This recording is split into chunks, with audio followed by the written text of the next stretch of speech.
অস্ত্র কার্তুজ সহ 3 অস্ত্র পাচারকারী গ্রেপ্তার। জানিয়ে রাখি আপনাদের এই মুহূর্তের সবচাইতে বড় খবর, অস্ত্র কার্তুজ সহ 3 পাচারকারী গ্রেপ্তার। মুর্শিদাবাদ জেলার নবগ্রামে গোপন সূত্রে প্রাপ্ত তথ্যের ভিত্তিতে বড়সড় অভিযান চালিয়ে আগ্নেয়াস্ত্র ও বিপুল পরিমাণ কার্তুজ সহ 3 অভিযুক্তকে গ্রেপ্তার করল এসওজি ও মুর্শিদাবাদ এবং নবগ্রাম থানার যৌথ পুলিশ দল।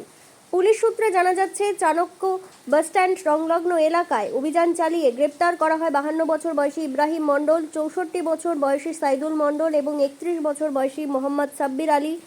এই 3 ব্যক্তিকে গ্রেপ্তার করা হয়। ধৃতদের মধ্যে ইব্রাহিম ও সাইদুলের বাড়ি মুর্শিদাবাদের জলঙ্গি থানা এলাকায়, অপরদিকে সাব্বির আলীর বাড়ি বিহারের মুঙ্গের জেলায়। অভিযান চলাকালীন ধৃতদের হেফাজত থেকে 3টি 7.65 মিমি দেশীয় আগ্নেয়াস্ত্র, 60 রাউন্ড 7.65 মিমি তাজা কার্তুজ এবং 3টি অতিরিক্ত ম্যাগাজিন এবং 2টি মোবাইল ফোন উদ্ধার ও জব্দ করা হয়।